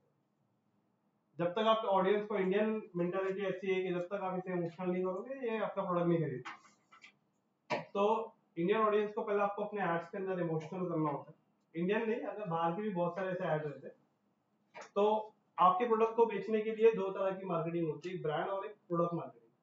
तो ब्रांड मार्केटिंग में आपको किसी प्रोडक्ट को दिखाना नहीं होता है, एक स्टोरी क्रिएट करके आपको ऑडियंस को इमोशनल आपको ग्रैब करना होता है ताकि आपका ब्रांड उन्हें हमेशा याद रह जाए। ठीक उसी तरीके से जैसा हमें मूवी के कुछ क्लिप याद रह जाते हैं। तो आपके ब्रांड को याद रखने के लिए इसी तरीके के कुछ ब्रांड की मार्केटिंग होती है। और प्रोडक्ट के लिए स्पेसिफिक प्रोडक्ट की मार्केटिंग होती है, जैसा मैं आपको एड्स वगैरह बताता हूँ। तो आईफोन को आपने देखा है, जब आईफोन अपने ब्रांड की मार्केटिंग करेगा तो उसमें कोई प्रोडक्ट नहीं होगा, लेकिन जब प्रोडक्ट की मार्केटिंग करेगा तो प्रोडक्ट होगा। तो उसी तरीके से आपको ये चीज को समझना है कि अगर जड़े सिटी अगर ऐड रन करेगा तो जड़े सिटी ऐड कब रन करेगा पता है? जब जड़े सिटी जगह जगह पे अपने होर्डिंग लगाएगा। जड़े सिटी जगह जगह पे होर्डिंग के साथ बड़े बड़े बैनर्स वगैरह लगवाएगा। गूगल एड्स पे, मेटा एड पे सब जगह प्रमोट करेगा। क्योंकि जब एक ब्रांड अपने आप के मतलब एक ब्रांड कभी भी किसी अपने प्रोडक्ट को प्रमोट करता है तो इसी तरीके से करता है रियल एस्टेट के अंदर। और उससे क्या होता है, उससे फिर ज्यादा से ज्यादा लोग जब देखते हैं तो सर्च वॉल्यूम बढ़ता है। गूगल पे सर्च करते हैं ना लोग, तो उस कीवर्ड पे सर्च का वॉल्यूम बढ़ता है, ज्यादा से ज्यादा लोग फिर सर्च करना स्टार्ट करते हैं। तो जब ये एक ब्रांड अपने प्रोडक्ट की मार्केटिंग इस तरीके से करता है, 360 करता है, तब जाके उसके ऑडियंस अवेयर होते हैं कि ये रह जगह जड़े सिटी प्रोजेक्ट। बहुत सारे लोग को इसका नाम पहले जड़े सिटी पता नहीं था, लेकिन बड़े बड़े होर्डिंग लगने के बाद प्रोजेक्ट के नाम पता चलने लगा। वो कीवर्ड सर्च में आने लगा। तो ठीक इसी तरीके से अमेज़न का ऐड का नाम याद नहीं था, लेकिन अभी देखने के बाद पता चल गया, रक्षाबंधन है, डिलीवर द लव लिख के डालूंगा तो आएगा। अभी ऑल आउट का भी समझ में आएगा, स्टैंड विद टफ मॉम वो लिख के डालूंगा तो आएगा। तो इसका मतलब ब्रांड की मार्केटिंग और प्रोडक्ट की मार्केटिंग दोनों डिफरेंट है। तो ठीक उसी तरीके से अब मैं आपको एड्स वाले पार्ट में लेके आता हूँ। तो यहाँ पे आपके ऑडियंस को कोल्ड से वार्म, वार्म से हॉट और हॉट के बाद ही जाके आपका एक्शन निकलता है, यहाँ से सेल्स या इंक्वायरी निकलती है। अब मुझे बताइए इस पूरे पार्ट के अंदर आपको कुछ ऐसा लग रहा है कि नहीं समझ में आया? बहुत ही एकदम बिगिनर लेवल से जाके हम सीखे ना। सबसे पहले कोल्ड क्या होता है उसको हम लोग ने देखा। वार्म क्या होता है? आपके ऐड पे क्लिक करके जो आपके वेबसाइट में जो डेटा आया है वो वार्म डेटा। उस वार्म डेटा पे जब आप रीमार्केटिंग करते हो तो उससे फिर कुछ डेटा आता है, फिर उस डेटा पे फिर रीमार्केटिंग करते हो, तब जाके 3 स्टेप में जाके चौथे कंडीशन में जाके आपका कस्टमर फिल्टर होके निकल रहा है। और हर एक का सिनेरियो भी देखा जाता है आपने। तो यहाँ पे खाली आपको मेटा के डेटा पे ऐड रन नहीं करना है। डेटा दो तरह के, एक मेटा का डेटा जिसे डिटेल टारगेटिंग कहते हैं, और एक आपका डेटा जो पिक्सल में होता है। तो ये दो डेटा पे जब आप मार्केटिंग करते हो तब जाके आपको लीड्स, इंक्वायरी अच्छे देखने मिलती है। फर्स्ट टाइम पे अगर कोई आपका ऐड देख के आपको अप्लाई कर दिया ना और लीड आ गई, तो लीड अच्छी हो सकती है, नहीं भी हो सकती है, दोनों पॉसिबिलिटी है। लेकिन आज से पहले कि आपने ऐड के अंदर इतनी डिटेल टारगेटिंग की थी जो मैंने आपको यहाँ बताया, यहाँ जो मैंने आपको बताया, बहुत से लोग बोलते हैं कि अब अगर रियल एस्टेट के ऐड चलाना है तो अवेयरनेस कैंपेन चला के मतलब ही नहीं है। हाँ, इसके अंदर अवेयरनेस चला के मतलब नहीं है, लेकिन आपको जो फर्स्ट टाइम पे आपने जो ऐड चलाया, ये मैं यहाँ पे आपको ये नहीं बोल रहा हूँ कि आपको यहाँ पे अवेयरनेस चला रहे हैं, यहाँ पे आपका लीड ही रहने दो। वो तो पार्ट बाकी है, अभी उनको नहीं समझ में आएगा तो उनको भी कवर करना पड़ेगा। तो यहाँ पे तो कैसा आप फर्स्ट टाइम पे जब ऐड चलाओगे तो आपको राइट ऑडियंस तो मिल ही गई ना, आपको ना 3 लाख आपको ऑडियंस तो मिल ही गई है। इस 3 लाख ऑडियंस पे आप डायरेक्ट लीड जनरेशन चलाइए, अब इससे हो सकता है कि आपके ऐड पे बहुत सारे लोग क्लिक करके वेबसाइट पे आएंगे, फॉर्म को ओपन करें लेकिन फॉर्म भरे नहीं, तो जो भर दिए छोड़ दो, लेकिन जिन्होंने फॉर्म को ओपन किया है वेबसाइट पे आया और फॉर्म नहीं भरे उनको तो आपको रिमार्केटिंग करना है ना मनीष। 85-90,000 समथिंग हमारे पास डेटा है वाला, तो वो डेटा अगर आपको मिल जाता तो मैं उन कस्टमर का रात दिन सोना बैठना उठना जब वो आते तब मैं आपका ऐड दिखाता। अमेजोन यही करता है ना आपके साथ, आप कोई प्रोडक्ट को देख लेते हो तो आप जब भी जाते हो यूट्यूब पे, इंस्टाग्राम पे, फेसबुक पे, वही प्रोडक्ट का आपको ऐड बार बार रिपीट दिखाता होगा ना सबको, आई थिंक, क्योंकि ये सब तो मेरे साथ तो नहीं, सभी के साथ होता है। बराबर, यहाँ तक समझ में आया आपको? तो इसको एक बार रिवीजन करें, रिकैप करें। डिटेल टारगेटिंग क्या है? डिटेल टारगेटिंग में 3 तरह की टारगेटिंग होती है, जिसमें एक डेमोग्राफिक होता है, इंटरेस्ट होता है, बिहेवियर होता है। इन तीनों चीजों को आपको क्या करना होता है, आपको इस तरीके से आपको फिल्टर करना होता है, और इस तरीके से जब आप फिल्टर करोगे तब जाके आपका राइट ऑडियंस मिलेगा, और इस राइट ऑडियंस पे आपको ऐड चलाना है। लेकिन ये राइट ऑडियंस मेटा के हिसाब से 100% है, लेकिन एज अ मार्केटर नहीं, क्योंकि हम इस कोर्स को as a performance marketer join कर रहे हैं। तो as a marketer point of view से आपको इस ऑडियंस को समझना भी होगा कि यहाँ पे 3 टाइप की ऑडियंस होती है, जिसमें पहला कोल्ड ऑडियंस होती है, वार्म ऑडियंस होती है और हॉट ऑडियंस होती है। तो कोल्ड ऑडियंस आपका जो है वो 3 लाख है, जो आपके हिसाब से बहुत अच्छी है, लेकिन फिर भी वो ऑडियंस आपके लिए कोल्ड ही रहने वाली है एज अ मार्केटर। और वो ऑडियंस के ऊपर जब आप ऐड दिखाओगे और उस ऑडियंस जब आपकी वेबसाइट पे जाएगी तो उसका आया हुआ डेटा जो रहेगा वो वार्म डेटा होता है। उस वार्म डेटा पे जब आप रीमार्केटिंग करते हो तो रीमार्केटिंग करने में आपको अगेन हॉट ऑडियंस मिलती है, और अगेन इस हॉट ऑडियंस पे फिर रीमार्केटिंग करते हो, तब जाके आपका सेल्स स्टार्ट होता है। और इस पूरे फनल को कहते हैं AIDA, awareness, interest, desire, action. इन प्रोसेस से आप फर्स्ट टाइम पे कोई प्रोडक्ट नहीं खरीदेगा आपका, आप सबको ऐड दिखा होगा ना, मेजोरिटी पहली बार ऐड दिखा, पहली बार अप्लाई कर देगा, 2-3 बार तो दिखा होगा एटलीस्ट, जो रेफरेंस से आया उनका तो नहीं, लेकिन जो ऐड दिख कर आया तो उनको 3-4 बार तो दिखा ही होगा। तो उसी तरीके से हमें भी वही करना है, हमारा कस्टमर पहली ऐड देख के नहीं आएगा, और अगर आपकी ऐड देख के वेबसाइट पे चलेगा तो पहली बार ही वेबसाइट पे आके कोई खरीदता नहीं है, एटलीस्ट को खरीदने के लिए समय लगता है। आपके प्रोडक्ट के बारे में जब नया नया जानकारी उसे मिलेगी तब लेगा। आज काफी लोग ब्रांड नया होने के बाद भी, एडिडास कितना बड़ा ब्रांड है सब लोग जानते हैं ना, उसके बावजूद भी उतना बड़ा ब्रांड होने के बाद उसको सबसे ज्यादा सेल अमेज़न से आती है। तो इसका मतलब ब्रांड कौन सा बड़ा है, एडिडास बड़ा है या अमेज़न बड़ा है? एडिडास जैसे ब्रांड को अपने प्रोडक्ट को बेचने के लिए, उसको लोग खरीदने के लिए अमेज़न पे जा रहे हैं, तो इसका मतलब एक ब्रांड का ट्रस्ट फैक्टर भी बनना बहुत जरूरी है। आपका ऑडियंस, अभी आपका ब्रांड नया है, आपका ऑडियंस आपके भले प्रोडक्ट को जानता है, लेकिन ये प्रोडक्ट कौन बेच रहा है उसको नहीं जानता है, तो उसके लिए समय लगेगा उसको खरीदने के लिए, जब तक उस ब्रांड को नहीं समझ लेगा। एक बार ब्रांड बन गया तो बात खत्म। आप नॉर्मल कैफे कॉफी डे में जाओ, कॉफी कितने की मिलेगी? 150 रुपए की मिल जाएगी, लेकिन वही कॉफी आप स्टारबक्स में जाओ, कितने की मिलेगी? 500 के नीचे नहीं मिलेगी, 500 से स्टार्ट है। हाँ, मैं वही तो बता रहा हूँ, ब्रांड वही कॉफी, उससे अच्छी कॉफी आप कोई लोकल भैया के पास खड़े रहो, 20 से 30 रुपए में बना के देगा। वहां आप क्या दे रहे हो पता है, वहां उसका मतलब 20 से 30 रुपए दे रहे हो आप, लेकिन स्टारबक्स में आप क्या दे रहे हो पता है, आप कॉफी का पैसा नहीं दे रहे हो, उसके ब्रांड का पैसा दे रहे हो उसको। वही वहाँ का एक्स्ट्रा एकोमोडेशन हो गया और उसका ब्रांड हो गया, उसकी फैसिलिटी आप उसका पे कर रहे हो, जबकि कॉफी 30 रुपए की है। अब बाकी पैसा जो दे रहे हो ना, उसके एमिनिटीज का दे रहे हो, उसके एकोमोडेशन का दे रहे हो, उसके एनवायरनमेंट का दे रहे हो, बस। तो एक बगैर ब्रांड का 30 रुपए का मिल रहा है, ब्रांड के साथ 500 रुपए का मिल रहा है, भाई समझ लो ना ब्रांड होना कितना इंपॉर्टेंट है। तो ऑडियंस जब ब्रांड बन जाती है, एक बार ब्रांड बन जाता है तो उसके बाद थोड़ा ऑटोमेटिक बिक जाता है, लेकिन ब्रांड बनने के लिए उसका समय लगता है, टाइम लगता है। तो आई होप मेरे ख्याल से आपको आज ये ऑडियंस वाला पार्ट अच्छे से समझ में आया।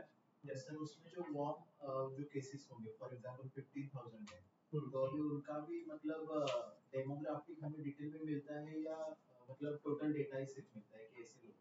नहीं, एक बार क्या होता है, आप जब फर्स्ट टाइम ऐड चलाओगे, ध्यान रखिए आपका क्वेश्चन बहुत अच्छा था, आप जब फर्स्ट टाइम ऐड चलाए तो ये डेमोग्राफिक आपने सब सिलेक्ट किया ना, 3 लाख ऑडियंस हुई ना, इन 3 लाख में से 15,000 आपके वेबसाइट पे। अब जब आप नेक्स्ट टाइम ऐड रन करोगे ना, तो आपको कोई लोकेशन सेलेक्ट करने की जरूरत नहीं है, कोई जेंडर डेमोग्राफिक सेलेक्ट करने की जरूरत नहीं है, आपको डेटा रेडीमेड मिल जाएगा, उस डेटा को ऐड में इस्तेमाल करना है। प्रैक्टिकल कैसे करना है हम लोग बाद में देखेंगे, बट रीमार्केटिंग में कोई डेटा को नहीं लेना होता आपको, कोई लोकेशन नहीं, क्योंकि आपके पास उसी लोकेशन का वो डेटा आया होगा पहले से। हाँ, लेकिन उसका अगर हमें कितने इंजीनियर है, कितने डॉक्टर है, ऐसा डिटेल नहीं, ये सब आपको डिटेल में कोई नहीं बताएगा, नहीं मिलता, राइट। तो यहाँ तक समझ में आया आपको? अब बात करते हैं थोड़ा सा एंड्रोमेडा, क्योंकि भाई अभी तक तो हमने ये जो मेटा का देखा है, और यही आपको आपके देखो एंड्रोमेडा वाला पार्ट भी बताता हूँ मैं, ताकि आपको चीजें कंफर्म हो जाएगी।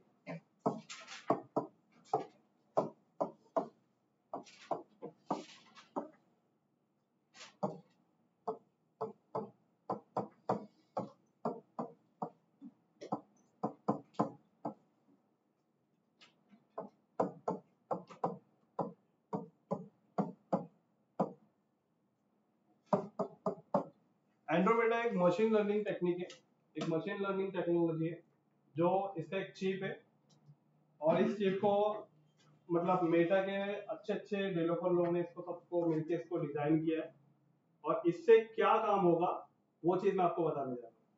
तो इससे काम ये होने वाला है, सबसे पहला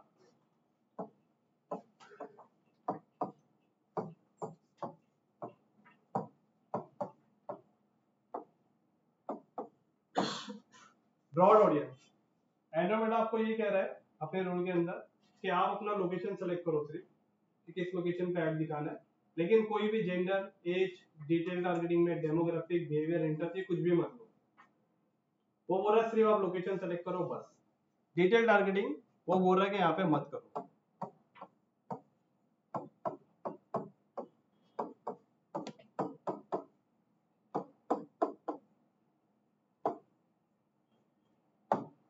don't do the detail targeting.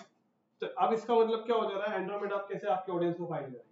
अब सवाल तो आप सबको ये आ रहा होगा, इससे पहले आपने जो बताया उसमें समझ में आ रहा था कि हमारी ऑडियंस कौन सी थी, लेकिन अब ये एआई ने क्या लेकर आ गया कि वो एक मशीन लर्निंग टेक्नोलॉजी है, और मशीन लर्निंग टेक्नोलॉजी में वो आपको बता रहे कि सिर्फ ब्रॉड ऑडियंस, डिटेल टारगेटिंग मत करो। ब्रॉड ऑडियंस में मतलब सिर्फ लोकेशन दे दो, मैं खुद आपके ऑडियंस को पता कर लूंगा। अब ये कैसे पॉसिबल? तो ये पॉसिबल, ऐसा मेटा एंड्रोमेडा का क्लेम है कि 3 तरीके से पॉसिबल है।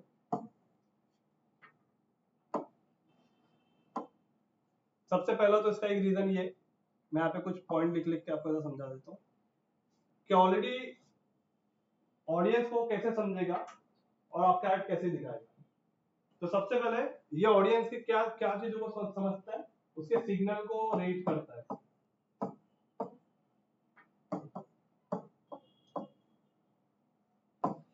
सिग्नल रीडिंग का मतलब होता है कि जो कस्टमर ने ऑलरेडी किसी ऐड पे क्लिक किया है, तो ऐड पे जैसे क्लिक करता है तो मेटा को पता चलता है कि ये कस्टमर इस प्रोजेक्ट या रियल एस्टेट के सिमिलर प्रोजेक्ट पर क्लिक करता रहता है बार-बार, और उस पे क्लिक करके वेबसाइट पे जाता है।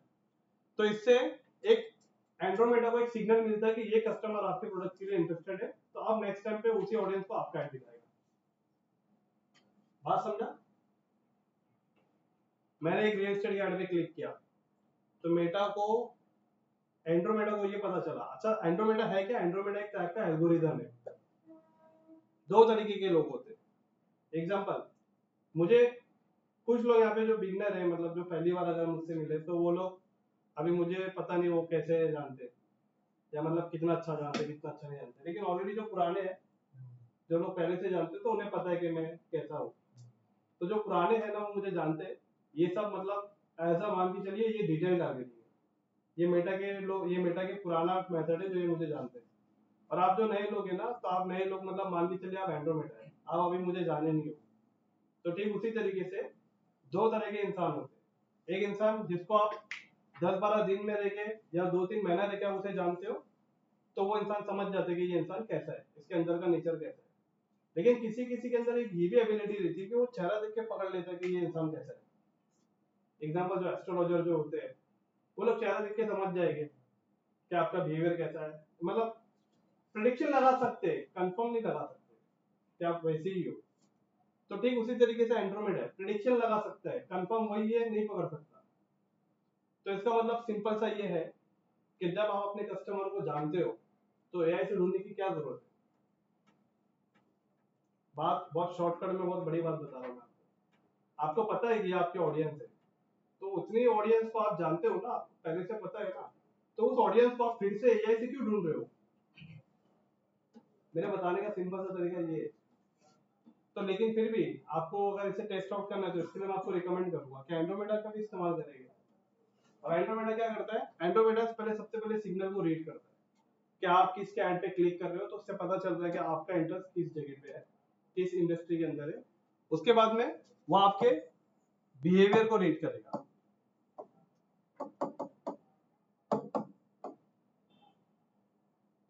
आपके बिहेवियर को रीड करेगा। बिहेवियर मतलब आप किसी की वेबसाइट पे जाके क्या एक्टिविटी वहां पे क्या कर रहे हो, फॉर्म भर दिया आपने, परचेस कर लिया आपने, तो अगर आप मेटा के थ्रू जाके आप परचेस कर रहे हो, उसकी वेबसाइट पे कैमरा लगा है तो मेटा को भी पता चलेगा, आपको भी पता चलेगा। तो मेटा को पता चल रहा है कि डेली बेसिस पे उसके प्लेटफॉर्म पे कितने ऐड चल रहे हैं और कितने ऐड से और लोग ऐड पे क्लिक करके वेबसाइट पे जा रहे हैं और वहां से परचेस कर रहे हैं। तो मेटा को पता चला कि आज दिन भर में इंडिया से तकरीबन 2.5 करोड़ लोगों ने एक ब्यूटी प्रोडक्ट के कैटेगरी के अंदर प्रोडक्ट को खरीदा। तो नेक्स्ट डे जो भी ऐड चलेगा ना, वो ऐड के अंदर ये 2.5 करोड़ लोग जो आज प्रोडक्ट खरीदे ना, इनको इन 2.5 करोड़ लोगों को ये ऐड दिखाएगा मेटा का एआई, मतलब एंड्रोमेडा। तो इससे हो रहा क्या है, आपके बिहेवियर के बेस पे भी मेटा एंड्रोमेडा आपको ऐड दिखा रहा है और आपकी एक्टिविटी के बेस पे भी आपको ऐड दिखा रहा है। तो इसका मतलब जो ऐड के ऊपर एग्जांपल मान के चलिए ये ऐड, इस ऐड के ऊपर ये लाइक और ये कमेंट और ये शेयर है, तो मान के चलो अगर लाइक आपको आगे 1350, कमेंट आपको आगे 156, शेयर आगे 38, तो ये जितने लोग भी जो एक्टिविटी की है ना, अब मेटा इन सबको क्या पकड़ेगा पता है? मेटा मतलब मेटा को इन लोगों ने सिग्नल दे दिया कि इन्हें ये पोस्ट पसंद है, तो अब इन लोगों के जैसे और जो ऑडियंस है उन लोगों को आपको मेटा ऐड दिखाना स्टार्ट कर देगा। किसी ने शॉप नाउ का बटन है, बाय नाउ पे किसी ने क्लिक किया, बाय नाउ पे क्लिक करके वेबसाइट पे गया और वेबसाइट पे जाके वो प्रोडक्ट को खरीद लिया, तो मेटा को पता चल जाएगा यार ये तो बॉडी वेयर कॉस्मेटिक प्रोडक्ट खरीदता है। या आपके लैंडिंग पेज पे आके उसने कोई फॉर्म भर दिया, तो मेटा को पता चल गया कि ये रियल एस्टेट का इन्होंने फॉर्म भरा है, तो चलो अब इनको बाकी प्रोजेक्ट का भी ऐड दिखा दे। तो मेटा एंड्रोमेडा क्या करेगा, मेटा की एड्स बहुत फ्लैश होती है, क्योंकि जाहिर सी बात है यहाँ पे अब इसके पता चल गया ना कि आप इन्हें एक फॉर्म भरा है, तो उसी प्रोजेक्ट का या उससे सिमिलर या उससे आगे बाजू जो प्रोजेक्ट होगा उसका ऐड दिखाना स्टार्ट करेगा। तो मेटा का एंड्रोमेडा जो है वो काफी केसेस में काम करता है और काफी केसेस में काम नहीं करता है। लेकिन इसमें नुकसान भी है ना, क्योंकि उसने तो खरीद लिया है बाद में, तो खत्म होने के बाद ही खरीदेगा प्रोडक्ट खत्म। डेफिनेटली, तो उसका मतलब एक टैग होता है ना, टर्न अराउंड एक टाइम रहेगा कि इतने दिन के बाद ही उसको ऐड दिखाना है, तभी वो आपके लिए अच्छा काम करेगा। लेकिन इसका ये मतलब तो नहीं कि अब उसने खरीद लिया लेकिन और भी जो ऑडियंस है जिन्होंने अभी तक खरीदा नहीं है, अब उन तक कैसे दिखा? तो इसके लिए आपको हमेशा 2 कैंपेन सेट करके रखिए। आप अपने अपने बिजनेस के हिसाब से देखिए। मैं आपको रिकमेंड कर दिया हूँ कि मेरे प्रोजेक्ट के अंदर 30% ऐड में एंड्रोमेडा पे चलता है, 70% ऐड मेरे लॉजिक पे चलता है, मेरे टारगेटिंग पे चलता है। तो आज मैंने आपको दोनों तरीके बताए। एंड्रोमेडा की कोई सेटिंग नहीं होती, बट एंड्रोमेडा को चाहिए क्या? एंड्रोमेडा को चाहिए ब्रॉड ऑडियंस। पहला, खाली आपको बजट देना है, स्टार्ट डेट एंड डेट देना है और आपको लोकेशन देना है, बस। अब उस लोकेशन में कितने लोग थे, हमने जो डेमोग्राफिक निकाला था, मान के चलिए डेमोग्राफिक निकालने के बाद 46 फ्लैग आया था या 42 फ्लैग आया था। अगर हम डेमोग्राफिक नहीं भी ऐड करते तो शायद करोड़ प्लस हो जाते, 3 करोड़ 4 करोड़ या 5 करोड़ तक होते। तो उस लोकेशन में 5 करोड़ लोगों को आपका ऐड दिखने जा रहा है बगैर फिल्टर किए। तो 5 करोड़ लोगों को अब आपका ऐड दिखने जा रहा है रहेजा जड़े सिटी का 1.50 CR के प्रॉपर्टी के लिए। तो अब मैं आपको वही बता रहा हूँ, एक ऐसी ऑडियंस जिसको आप जानते हो तो उसको एआई से क्यों ढूंढ रहे हो? हाँ, तो इससे अच्छा दोनों तरीका आजमा के देखो। कभी कभी होता है कि एंड्रोमेडा किसी के बिजनेस के लिए बहुत अच्छा काम करता है, एंड्रोमेडा ई कॉमर्स बिजनेस के लिए अच्छा काम करता है, 50% वहाँ अच्छा काम करता है, 50% हमारे स्ट्रेटेजी से जो रीमार्केटिंग वगैरह करना है। देखो मार्केटिंग कोई रुकने वाली नहीं है। मेटा का एआई या एंड्रोमेडा क्या करेगा पता है क्या? ये इसका मानना ये है कि मैं आपका ऐड है ना डिलीवर राइट ऑडियंस तक करूंगा। डेली नीड्स वाले के लिए अच्छा है। हाँ, डेली नीड्स प्रोडक्ट में तो उसके लिए अच्छा है। हाँ, दोनों के लिए अच्छा है, लेकिन ज्यादातर है ना एंड्रोमेडा मतलब 50% काफी अच्छा ई कॉमर्स ब्रांड के लिए अच्छा काम करता है। तो मेरे को मैंने आपको बताना ये कि एंड्रोमेडा के लिए आपको ना ब्रॉड ऑडियंस और दूसरा पॉइंट जो है वो ब्रॉड बजट, इसे बजट भी अच्छा देना होता है, इसे ज्यादा बजट दोगे तभी अच्छा काम करेगा। 5 करोड़ ऑडियंस तक पहुंचने के लिए 10,000 रुपया काफी नहीं है, अब आपको यहाँ पे कम से कम लाख 2 लाख रुपए तक देना पड़ेगा। तो ज्यादा पैसा दोगे, ज्यादा ऑडियंस दोगे, वो डिसाइड करेगा कि कितने नंबर ऑडियंस तक पहुंचने का आपको सेल दो। अब मैं आपको स्ट्रेटेजी बताता हूँ ये क्या है। मेटा ने एंड्रोमेडा लॉन्च किया है, अच्छी बात है, उसमें काफी लोग इसमें आ चुके हैं, अपने कैंपेन में डिजिटल टारगेटिंग वगैरह नहीं कर रहे हैं, बट हो रहा है क्या है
सकता है